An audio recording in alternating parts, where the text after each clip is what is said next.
The very fact that you find students all over the world today are standing up for their rights and fighting for their rights. But here in America, the so-called Negro students have allowed themselves to be maneuvered under a tag of sit-in. Actually, I guess it describes it. The name describes its nature. It's a passive thing, and if their goal is integration, it's not a worthwhile one.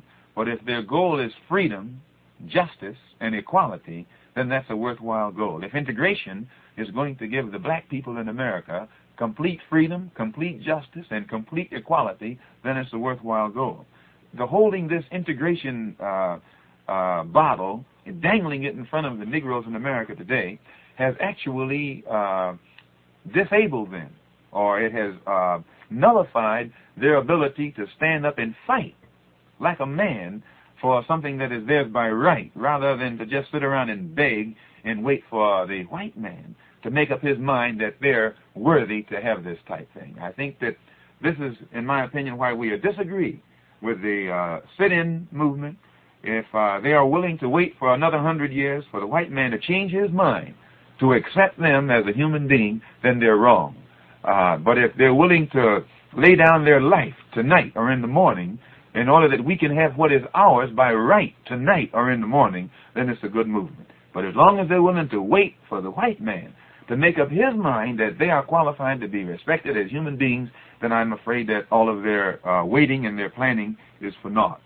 Until the black man here in America is connected or reestablished or given some knowledge of his existence prior to coming here to America, his own appraisal of himself will be so low that he'll actually think that the white man is doing him a favor to let him be here in America no matter what his status is.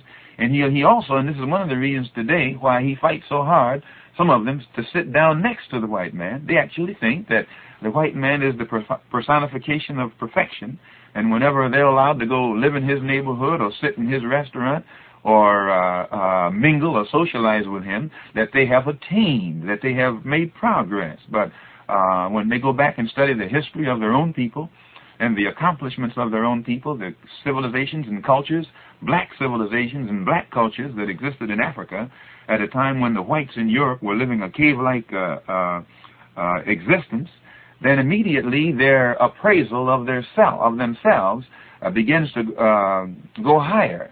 And they don't think that to beg somebody to mingle with them in this country is any kind of progress whatsoever. The black man in America is the only one who is encouraged to be nonviolent, or the black man in Africa, or the black man in Asia. Never do you find white people encouraging other whites to be nonviolent. Whites idolize fighters. They idolize the Hungarian freedom fighters who came to this country and right now can work on jobs that the sit-in students can't get, can live in neighborhoods that the sit-in students can't live in, and can go into public places that the student sit-ins can't go, because they are fighters. Everyone loves a fighter. They respect the fighter. But at the same time that they admire these fighters, they encourage the so-called Negro in America to get his desires fulfilled with a sit-in stroke, or a passive approach, or a love your enemy approach, or pray for those who despitefully use you. This is insane.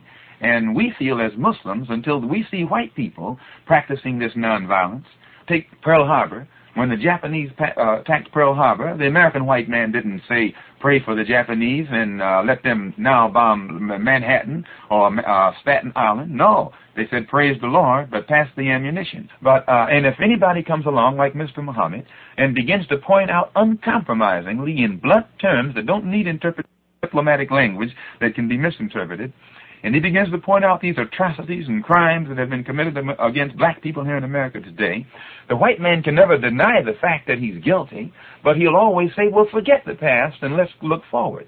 But the only people who are told to forget the injustices that have been done to them are the black people. When the black man here in America begins to stand up and speak about the crimes that are committed against him throughout America every day, no let-up, just different forms, immediately a black man who dwells on that is considered a racist, considered an extremist, or considered someone who is advocating a doctrine that will bring about violence and bring about a deterioration in the so-called good relations that are supposed to be developing between black and white in this country.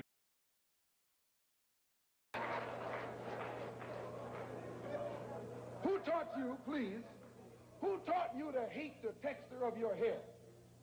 Who taught you to hate the color of your skin to such extent that you bleach to get like the white man? Who taught you to hate the shape of your nose and the shape of your lips? Who taught you to hate yourself from the top of your head to the soles of your feet? Who taught you to hate your own kind? Who taught you to hate the race that you belong to? So much so that you don't want to be around each other. No, before you come asking Mr. Muhammad, does he teach hate, you should ask yourself who taught you to hate being what God gave you.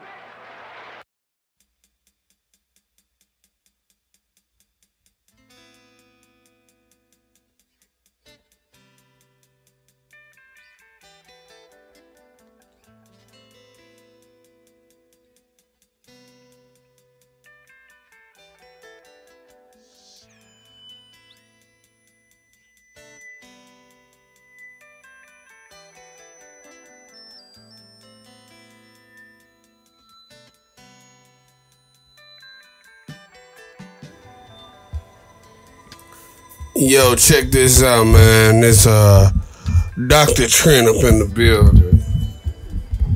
And we got a very special topic out here today. Let me get this music right. We got a very special topic that's I want to talk about, man. I want to talk about is integration, the precursor for manipulation. And this is a very important topic. That's why I'm not going to do any background music today. I'm just going to spit.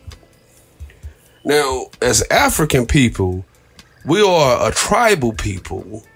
Whether we're talking about the Maasai people of Kenya and Tanzania, the Himba people of Northwest Africa, of Namibia, the Zulu people of South Africa, the Bushmen, the Khoisan people of Southern Africa, the Southern Mdwebele tribe of South Africa, or the Samburu people of Northern Kenya. We are a tribal people. Now, there has been a collective thought that says that as black folks, we all got to get along. We all got to be on one page. We all have to be moving collective. The only thing that has ever been collective about our people is that we have been black, but we have always maintained our individuality inside of our blackness. However, when it comes to integration has always been the key or the precursor for manipulation. What I mean by that is, if we take America, for example, European centralized bankers fled to America to get past the Europeanized taxations that they had in the home countries. So Europeans fled to America with nothing. They were broke, bummy, ashy, and dusty when they got over here. When they came to America, they got to the new land, and when they got to the new lands, they all began to get new identities. The thing that they hated the most, they became. They became the very thing that they spoke about. Now, they escaped the centralized banking system of Europe only to maybe 150 years later to create the Federal Reserve. Now, this is a common trick that you see pulled on black people again and again and again and again and again. Now, when we are in America, America as we know it really took place after the Civil War of the 1800s. The American Civil War. You had one facet in the North called the Union. You had another facet in the South called the Confederacy. The Union was an ideal. It was an ideal.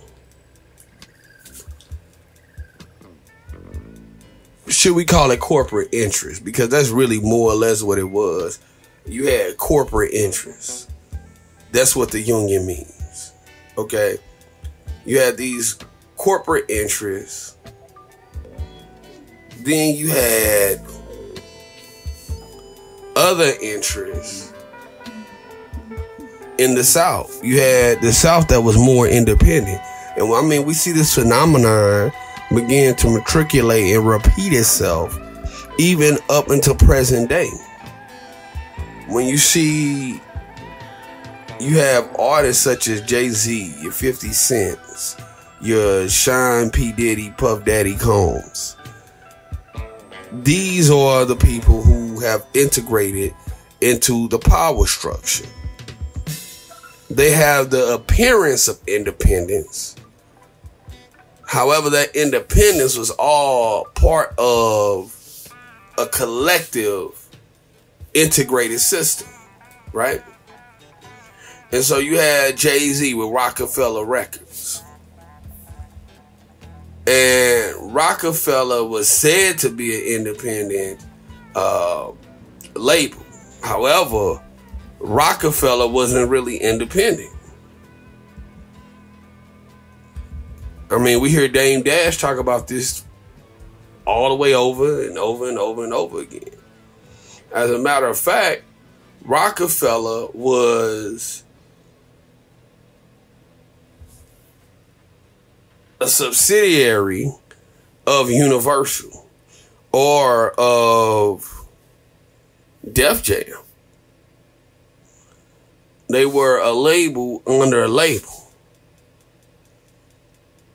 Now, you had 50 Cent with G-Unit. G-Unit fell under Universal. You had all of these different factions. You had Bad Boy with P. Diddy. P. Diddy fell under Arista. Now, with these labels, they put a black label head out there in order to promote white business practices. Like, yeah, we'll give you your nigga trinkets. We're going to give you your thought of independence, but you're never really independent. We only giving you the thought of something, but not the actual deeds of what it is that we are telling you that you have. Now, how does this translate to the Union and the Confederacy? Because the Union, the Northern people, they had industries. They had steam factories, steel mills, shit like that. The South people, the South wasn't really about all the machines and shit. The South had a free labor class. It was called the slaves. You had two white people or two white entities going back and forth with each other. The Northern people. The liberals, so to say. You had the Northern people, the liberals, or what will be present day, the Democrats. And then you had the South people, the conservatives, or the Republicans. Right? This is not literal. This is metaphoric. Now, when you had these different factions of people, these different factions, they were being conservative and they were being liberal about slavery, about the treatment of goddamn black people. Now, we see many people out here today that have integrated into the idea of voting. However, the conditions toward the black people have not changed, not one goddamn iota, in the 300 years or the 200 years or even 100 years. The conditions of black folks have not really changed as a collective. They will give you integration or the thought of integration. However, there has always been a forbearance or moratorium on your success. Period. There's no other way that I can say this. When you had the Union is said to have won the Civil War, but I want you to really put this in your pipe, probably mix it in with a blunt or two, and smoke this. Now, the Union is said to have won the Civil War. However, the Union went out and promised soldiers or black people who were fighting in the Confederacy, oh, well, come over here. We're going to give you integration over here, boy. We're going to give you integration. When they converted those Southern spies and manipulated them for the thought and the promise of some shit they never intended to give them in the first place, that was the reason why the Union won the war. That's the reason that the Union won the war. I mean, I ain't giving you the window dressing today. I'm getting straight to it. Now, you transpose those New York rappers, your Jay-Z's, your 50 Cents, Sean P. Diddy Combs. They call them moguls. They call them moguls. And then you take the three baddest motherfuckers from the South. You take your Birdman, Brian Williams. You take your Master P's. And you take your Uncle Luke's. They're not often regarded as being, dignitaries of hip hop or deities of hip hop, if you will. However, they had independence. Uncle Luke was pumping shit out of Miami. He transformed and pioneered a individual sound all his own. I mean, I forgot to mention Jay Prince in there with Rap-A-Lot Records. These were all people who were taking street money, drug money, dope money, and pioneering their own thing as individuals. They never sought to integrate. They sought to compete. They sought to compete. However, I want to rewind time and go back to the 1800s. There was a French journalist by the name of Jean-Baptiste Alphonse Coll. He wrote for a newspaper called the La Figaro, right? And he constantly contributed to them. 10 years later, he went on to form his own newspaper, his own journal. In that journal, he wrote a story called The Wasp. Part of The Wasp was a line that said, plus shall la même chose, or plus je change, plus shall la même chose. I'm going to say it one more time. It said, plus je change, plus shall la même chose, which is the French version of saying, the more that things change, the more they stay the same. The more that things change, the more that they stay the same. Integration is always the precursor for manipulation. Never lose sight of that. Integration is always the precursor for manipulation. Period. Now, when we look at things, we were taught in school, we went to social studies class, they said, well, Columbus discovered America. Never touched not one foot in North America, but he discovered America. Mighty fucking odd. Mighty fucking odd.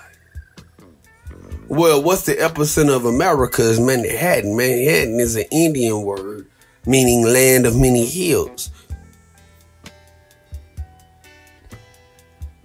But the integration was the key to manipulation. They arrived on the Mayflower. They started preaching integration to the Indians. And then they took over and killed the goddamn Indians and took all their land. And then they said that Columbus discovered America. Well, damn, half of the states in the United States literally are named after Indian shit. For example, Alabama. Alabama comes from the Alabama tribe of Indians. They were members of the Creek Confederacy. It means to clear the thicket. Alaska. Alaska is a word meaning peninsula. Arizona. It means small springs. Connecticut. It comes from the expression Connecticut, which means the long tidal river. Hawaii, or it comes from the Polynesian words of Hawaii. Idaho, it comes from the Comanche word Idiha, and it means there's salmon in the river, or salmon eaters. Illinois, Anelawick. That means the men. Iowa means the Iowa Indians. Kansas is Kansas. Kansas were the Indians. Kentucky means the Meadowlands, the cane, the turkey lands, the dark and bloody ground. A lot of good hunting go on in Kentucky. Massachusetts, it means the big hill. Michigan, it comes from the Chippewa Indians, meaning Michigan, meaning the large lake. The Chippewa Indians said Michigami, means the large lake. Minnesota is an Indian word. It means white water. Mississippi, it comes from the Choctaw. It means the great water or the father of waters. Missouri, it means the town of large canoes. Nebraska, it comes from the Otai, meaning flat water. New Mexico means the place of the Mexicans. Or from Mertilli, the Aztec god. Ohio, it comes from the Iroquois word meaning beautiful. Oklahoma comes from the Choctaw word meaning red people. North and South Dakota are named after friends and allies. These words both mean friends and allies. Tennessee, or it comes from the Cherokee people, means Tennessee, which means the meeting place, the winding river, the great river bend. Texas, a Caddo Indian word, it means ally. Utah comes from the Ute Indian word meaning Utah, meaning people who live high in the mountains. Wisconsin means the place of the beaver. Wyoming means the Great Plain. All of these states, that's 26 states that are named after Indians. However, they tell us that this white motherfucker discovered America. He wanted to integrate. They preach this integration shit to the Indians and then conquer their land. Integration has always been the precursor for manipulation. Now, as we fast forward, once we fast forward, we get European colonists arriving on the Mayflower. They came in with smallpox, with measles. Now, every year we get a new goddamn virus. They came in with their integration shit, killed off the Indians, and got them sick. Now, every year we got a new virus. So when we get the French journalist John Baptiste Alphonse Carr, who says, plus ça change, plus c'est la même chose. Meaning the more that things change, the more that they stay the same. The more that they stay the same. Europeans came, got the Indians sick. Now every year, we get a new virus. Why do we get a new virus every year? Because it's hard to stop to continue selling the same bullshit drugs year after year after year after year after year. It's difficult to keep selling that shit when people gonna get hip to your game. Okay? People gonna get hip to your game. I mean, you have to reorganize or you have to rebrand your hustle in order to keep selling it. Integration has always been the precursor to manipulation. It's always been the key to manipulation. Because in your individuality, in your solemnness of yourself, you can see the manipulation coming. It's in the integrating that you don't understand. In the midst of misunderstanding, I can further confuse you. Case in point. The colonists come in, give the Indians smallpox and measles. They're like, what the fuck? What's going on? Now, the Indians, when you go and look up the herbology, if you go to any naturopathic healing center,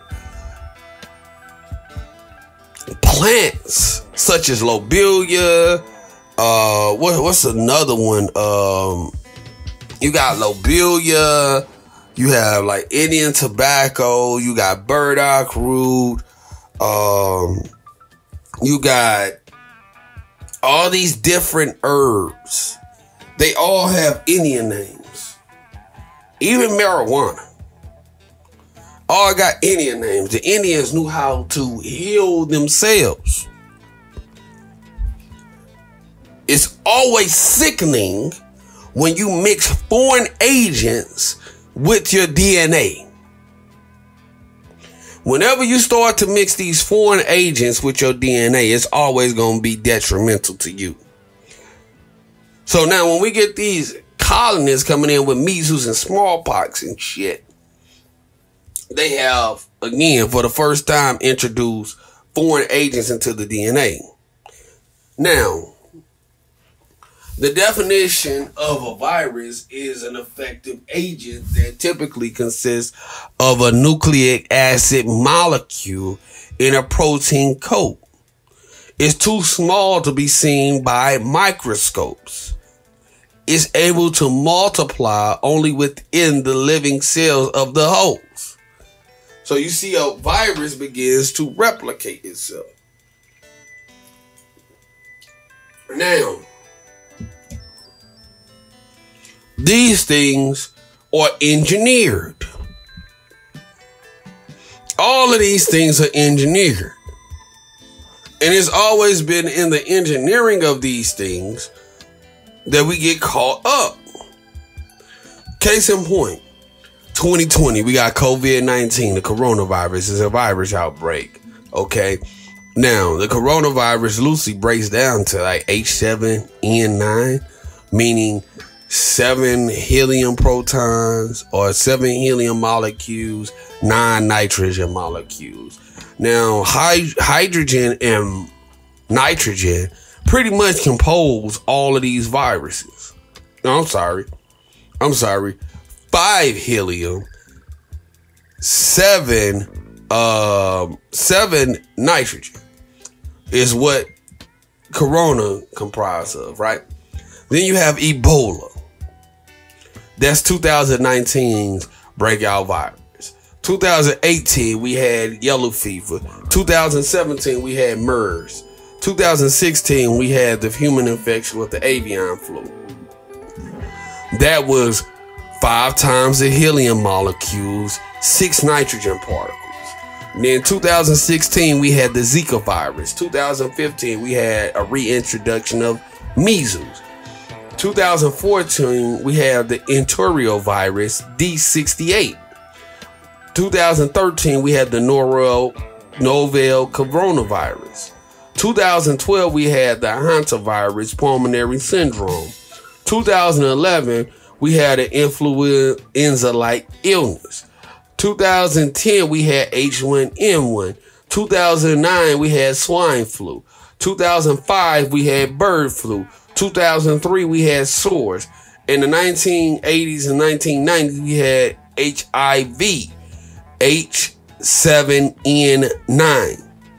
Now, if you take helium and nitrogen and mix them motherfuckers together and go into a lab and start going up and down your periodical table of elements and playing with science, you can destroy the human body.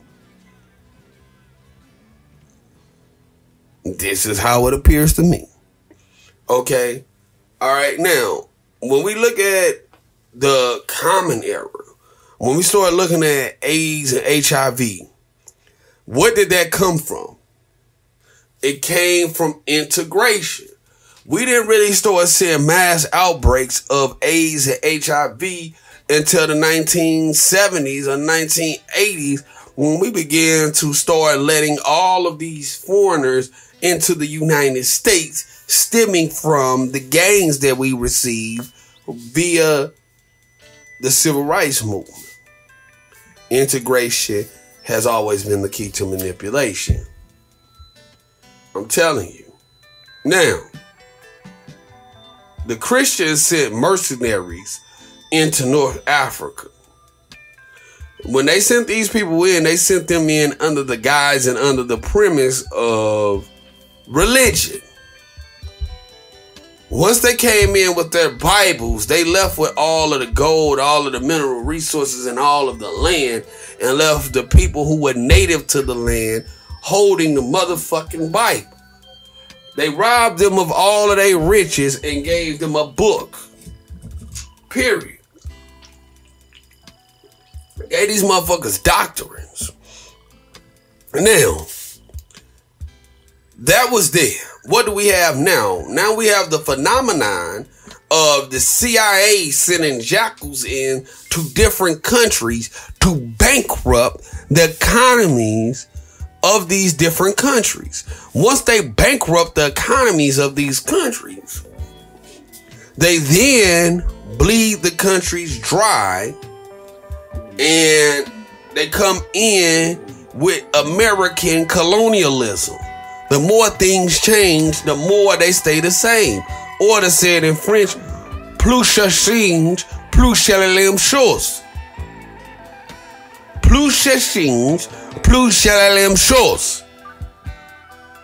I'm going to repeat that. The Christians came in and invaded North Africa. Now we get slavery. We get slavery not too far after that. Okay. The CIA comes in with white imperialism. When the CIA comes in, they say, oh, we want to be your friend. Peru, Ecuador, we want to be your friend. Vietnamese, we want to be your friend. Afghanistan, we want to be your friend. Saudi Arabia, we want to be your friend. Iraqis, we want to be your friend. Then they come in, bleed you out, bankrupt your country. And once your country is bankrupt, then they say, yeah, well, we'll give you a loan. And essentially, through that loan, through that debt hood, they take over foreign nations. Period. This is the way of the world. This is something that they have been doing from millennia, from the turn of the century. From the turn of the century. Now,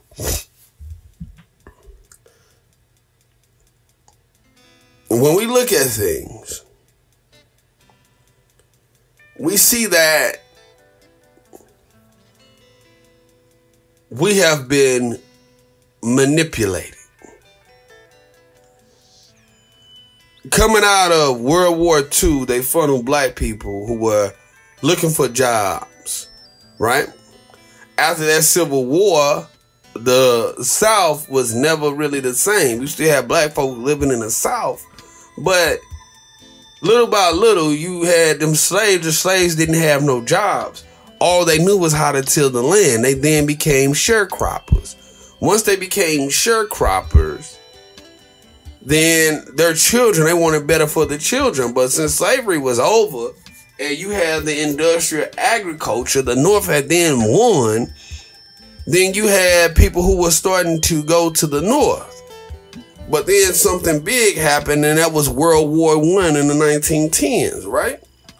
Once you had the World War I in the 1910s, then you started seeing black folks kind of flock to these major cities: Detroit, Toledo, Ohio, Columbus, Ohio, Cleveland, New York, Philadelphia, Baltimore, St. Louis, East St. Louis, Detroit. I mean, come on, man. So once the black folks began flocking to these major cities, that was the first folks. These were your factory workers, the people that was working in steel mills, people that was working at the soap factories, all types of things. And the primary business for these factories was to make goods for the war. Okay? It was to make goods for the war. Right? This is what re-stimulated the American economy, or so they say. So they say. Okay? So they say. America at that time was independent, man. Peep game. America at that time was independent. Whether you was in the South, North, whatever, America at that time was independent. Okay? Now, what happens is they start a war. They sell you this idea that you are poor. But at that time, you didn't have TV. All you knew was your life. You didn't really have a whole bunch of other motherfuckers to compare your life to. Wasn't no YouTube, wasn't no Facebook, wasn't no fucking Snapchat, or you didn't have commercials that constantly pop up on TV every 10 goddamn minutes and remind you of what the fuck you ain't got. You didn't have that shit. I mean, I'm just keeping it real. Shit, this parental advisory. A nigga gonna have to tell you how it is. This is the truth. Okay? So now, war in 1910, World War I. World War I rolls around. You seeing these black folks who were sharecroppers. The sharecroppers began having more money than white people. Integration is a key to manipulation, okay? The sharecroppers and shit, they say, all right, well, fuck it. We been poor, bitch. I'm happy to be out of slavery. Fuck y'all niggas. I'm balling. Once black folks begin to do well, then they say, oh, yeah. Well, we give you voting rights. We give you this. We give you that. Outroll bullshit. Then you got Dawes rolls. You get all of these social aid programs that the government begins to roll out to give you the illusion of inclusion. The illusion of inclusion. Period, man. And when you get the illusion of inclusion, then you have black folks believing that they are part of the system. Okay, now, the world is beginning to change, and now we're starting to go. Now we are migrating to these inner cities. We working in these factories. Yeah, your parents that been out in the field. Niggas was just happy to read. Shit, 40 years ago, it was a crime for a nigga to be able to read. So now folks are sending their kids to these schools, man, to these colleges and shit. Once the kids are going to these colleges, then they are beginning to learn. They are beginning to be educated. But we got to remember that the school system was only put in place to teach you how to do basic skills to be a laborer indefinitely. Or, to use a better word, perpetually. Okay, you were sent to school to learn forever servitude. That's the only purpose of school, is to be a slave forever. So whether we breaking this shit down on a GED level or the PhD level, we still talking about the purpose of school was meant to make you a slave forever. I mean, come on, huh? Look it up. Do your research. That was the purpose of school. But then they have sold black folks on, send your kids to college, yeah. They go to college. They believe in that they integrating. They want to be part of the white folks, but the white folks not letting them in. The rich white folks with all these half-breed children, Semitic children, mulatto children, went to school and felt abandoned. In this abandonment, or in this lack of being included, or this lack of inclusion, they say, damn, fuck this. We need to create our own club to be all our own. Then you get the alphas, right? The alphas was first, right? Or omega, right? You get the alpha, then the omega, right? That's what you get, right? So, now, you create the divine nine sororities and fraternities, right? Couple that with what's going on in the world during the 1910s, man. Now, these people are going to work in order to make goods for the war. Now, keep in mind, they are saying that the world is in a depression, or, the world is poor at this time, right? Now, every 25 years, the economy has to crash. Has to. That's the way of the world. That's the way that they can continue controlling you. Because if you if the world ever got to a state to where the economy ain't crashing, and we have 50 years of financial stability, if we have 50 years to 100 years of financial stability, people will begin to see just how much tyranny they are under being a United States citizen. So, the longer that I can keep you indebted, the more that I can control and manipulate you. Okay? Now, but these people going and making goods and things like that for the war, this is what put America back to work. Now, they said America was financially unstable, and then this is why they rolled out the Federal Reserve to make America more stable. But no, they rolled out the Federal Reserve to control the flow of money. Okay? Control the flow of money. That's what it is. We're going to integrate y'all into this idea of a centralized banking system. This centralized banking system is not part of the government. So now we have foreigners controlling our economy. The illusion of inclusion, man. All right, cool. Now, fast forward. We go through that. We come out of World War I, right? Hunky-dory. Then we get the Roaring 20s, okay? The Roaring 20s. And when we look at the Roaring 20s, all we see is a bunch of niggas with perms and zoot suits. We see a bunch of niggas with perms and zoot suits. And you had niggas big time cooning even then, right? Niggas was doing some heavy level cooning even in the 1920s when you really think about it. Because in the 1920s, that's when you start seeing Marcus Garvey coming in from Jamaica into America. And for Garvey to be as captivating and essential as he is through the history of Africa, then there had to be a necessity for him to even be that. Something had to be the precursor to that.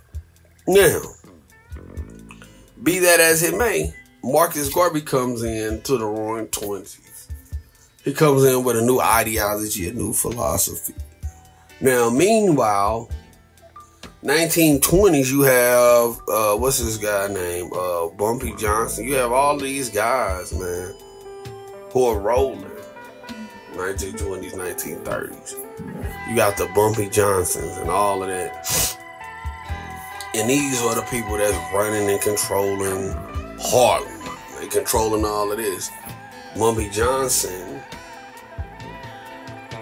however, was working for the mob. You had the Italians, right? Of which they were second-class citizens. Okay? They were second-class citizens. The Italians and the Irishmen were the niggers of Europe. Alright? They were the niggers of Europe.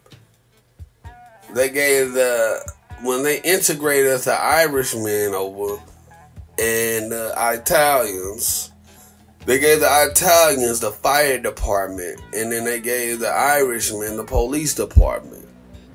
That's why you always see so many police officers historically named stuff that is very Irish. O'Malley, O'Doul, Kelly, if you will. Then you have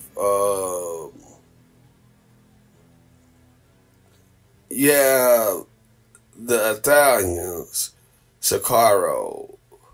Even if you look at Fireman Joe for the Jets, he's a football fan of the New York Jets. Italian.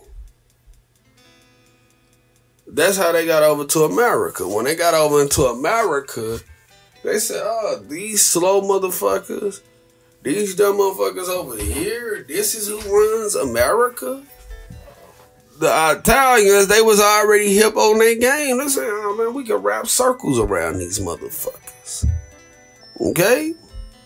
Now, once the Italian got up, or once the Italian got in, they began to create organized crime. That organized crime is basically what controlled the world for about 50 years. From basically about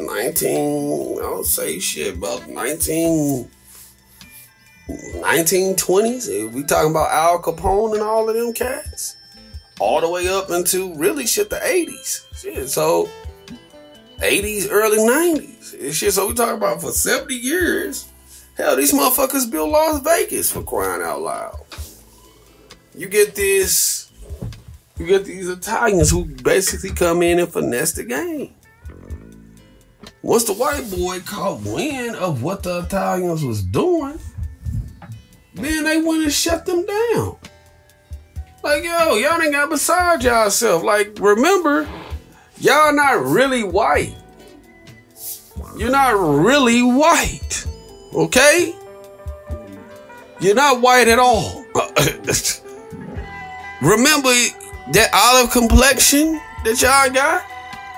Y'all are the niggas of Europe. Y'all gotten beside yourself. Remember, man, all of this shit is about genetic domination. That's why come white folks want to stick as close as possible to the Aryan model of whiteness. Blonde hair and blue eyes. Now, but these Italians, they was finessing the game. They started to become bigger than the whites. The regular whites, they had to shut them down. J. Edgar Hoover. I mean, come on, man. Now, fast forward, they fuck with the economy again. They start fucking with the economy again. World War II.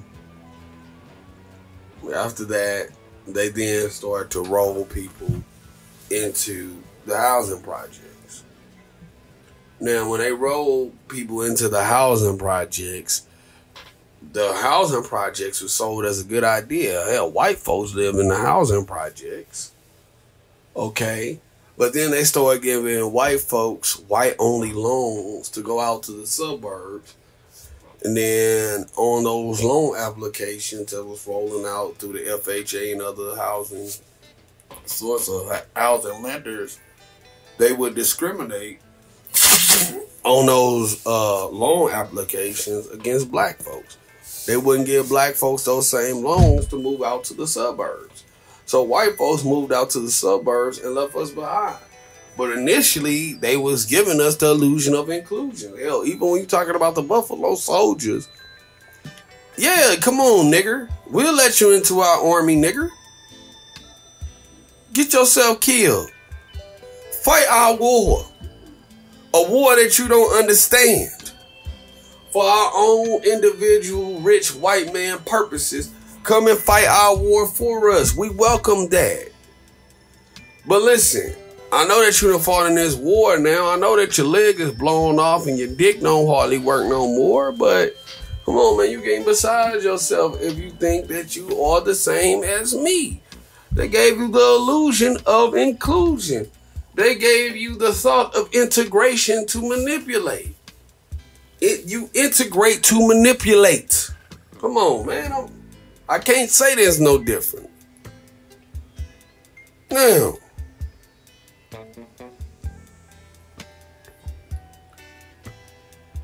the projects was just that. It was a project. It was a hustle. Okay? The projects was not just a place. It was a mindset. Okay? So now they took the projects away, which was public housing, rolled that shit into Section 8.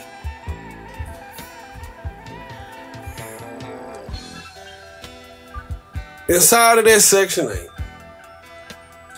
they have began tearing down the housing projects, but now the psyche of a project motherfucker is permeated all throughout black culture. Period. It's not just a physical place no more. It's an ideology. It's all of the food that you eat. The idea state. Your interactions with other people.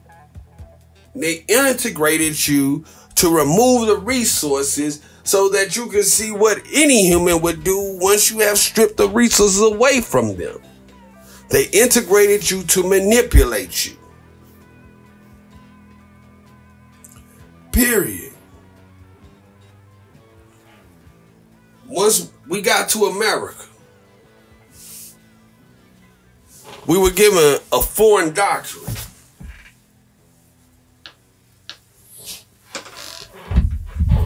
The foreign doctrine was called the Articles of Confederacy. Fast forward to now. We still have foreign doctrines. The foreign doctrine is called the United States Constitution, man. Come on, man. I hope I ain't going too fast. Keep up. Now, when they gave you foreign doctrines, they sought to confuse you. They sought to integrate you into these foreign doctrines. When they intentionally make the foreign doctrines as confusing as possible, because that which you cannot understand, you cannot contest.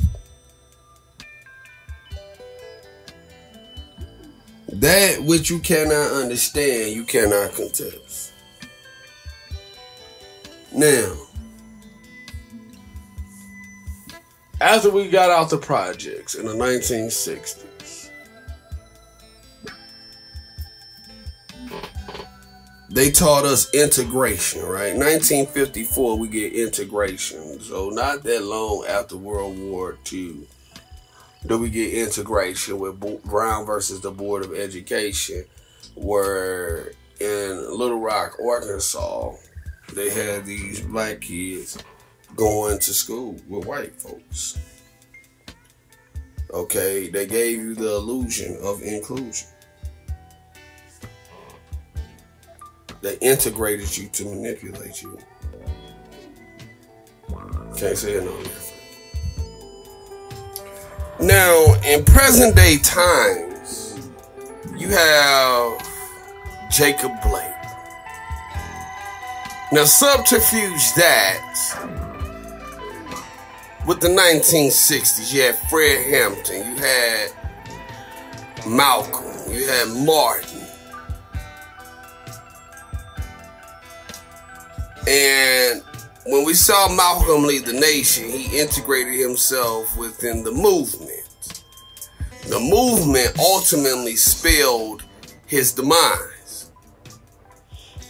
We saw Martin. Martin believed in Gandhi. Gandhi was someone who hated black people. They marched up and down, got their head bust, got dogs stuck on them. They got fire hose put on them for integration. But maybe that's too deep. So let me go here. In this nation, we have this false ideology that there's a such thing as a Republican and a Democratic Party. You don't believe me? When is the last time that you heard of a politician going broke or bankrupt? You never heard of it. Because when you are there, you are in a position of power. And you then leverage that power in order to make power move. This is how power works. This is a 1-2 step. When you are a politician, you taking payoffs, you taking setups, you taking kickbacks. That's the very nature of politics. Or politricks, for those of y'all who got the third eye open. But I won't stop there. Now, you have Democrats, you got Republicans. In the 1980s, you started seeing the commercialism of these things. Because what are you conservative and what are you liberal about? They're about the slave. They are liberal and they are conservative about the slavery of your black ass and your black labor. And the white wealth that has been generated on your great-great-grandparents' sweat equity, goddammit. I can't say the shit no different. Now, you have two guys in the 1980s who essentially become conduits of the political agenda. You have Ted Turner and you have Rupert Murdoch. Rupert Murdoch is an Australian. Big money. Big money. Buys Fox.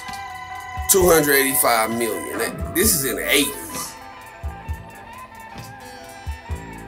Now, once he buys Fox, he goes and he builds his network up. Builds his network up by using black people, but you know that's beyond the context of what we talking about. And what does he then do?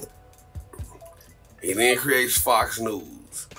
And a lot of black folk, they sit there and they argue with Fox News. And, Fox News always has a racist Republican slant.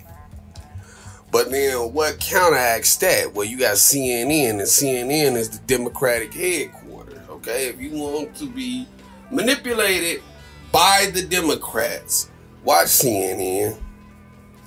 CNN is the Democratic dick-sucking station. Okay? Now, there's a fake beef between Rupert Murdoch and Ted Turner. Ted Turner owns CNN, owns Atlanta Braves, owns a lot of shit, but CNN is the most important thing that he owns. Now, this beef where you create an enemy, get this, it stems from a 1982 boating accident where Rupert Murdoch's yacht crashed into Ted Turner's yacht. And I wish I was making this shit up, but I ain't making this shit up. You could go and look this shit up. The beef between Fox News and CNN started with a yacht accident. Now, both of them got more money than me and you. And so, it's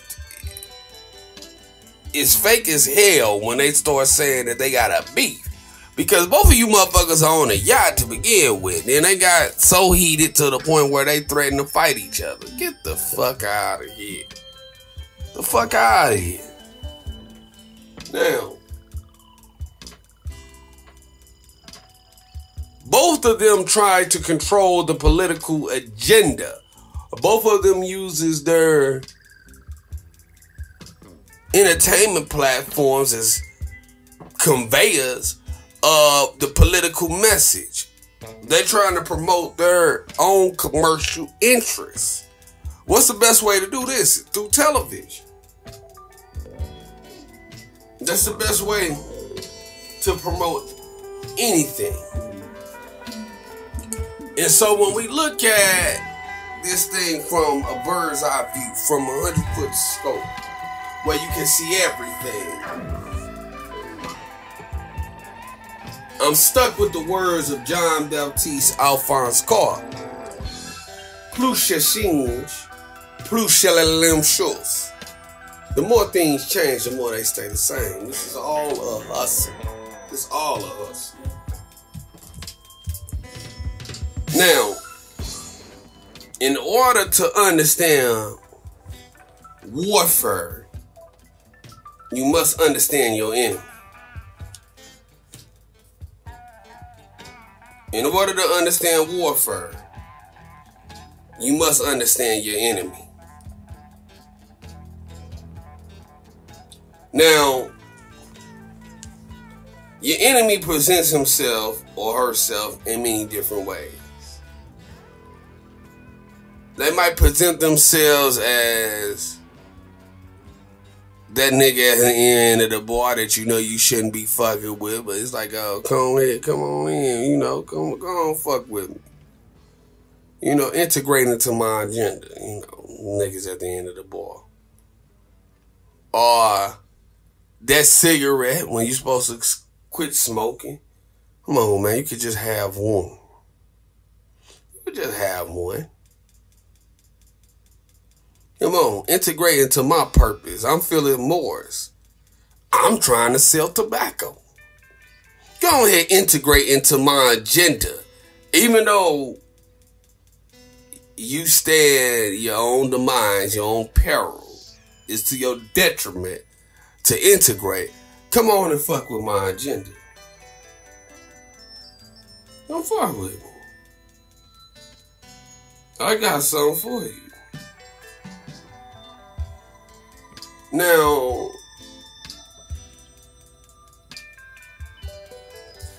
it's many different oversights that you have to have in your strategy for dealing with manipulation, because manipulation presents itself every day in every kind of way.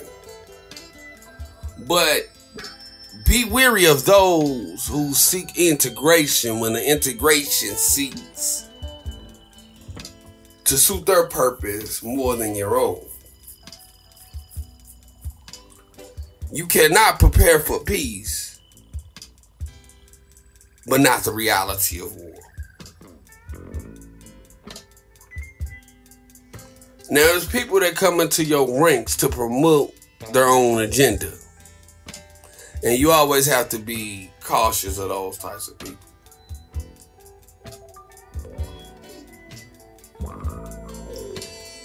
Sometimes there are Judases within the ranks that play passive-aggressive games of offering help that never comes. Tripping you up into guilt trips.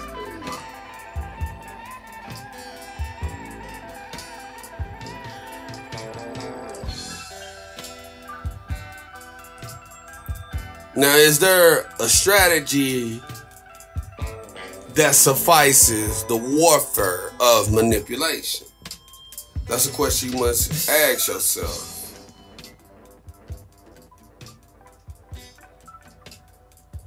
Now, people will wage war against you without your knowledge. This is why you have to fight wars with strategy. Now, strategy derives from the word strategos, meaning the leader of the army. Dig that.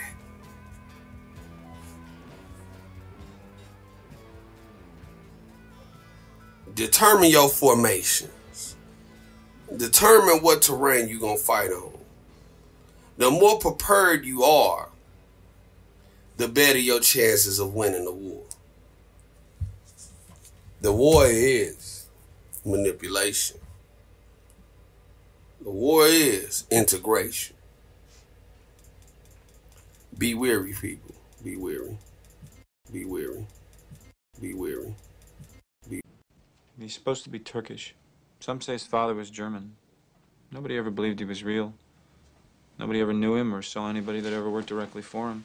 But to hear Kobayashi tell it, anybody could have worked for Soze. You never knew. That was his power. The greatest trick the devil ever pulled was convincing the world he didn't exist. One story the guys told me, the story I believe, was from his days in Turkey. There was a gang of Hungarians that wanted their own mob. They realized that to be in power, you didn't need guns or money or even numbers. You just needed the will to do what the other guy wouldn't.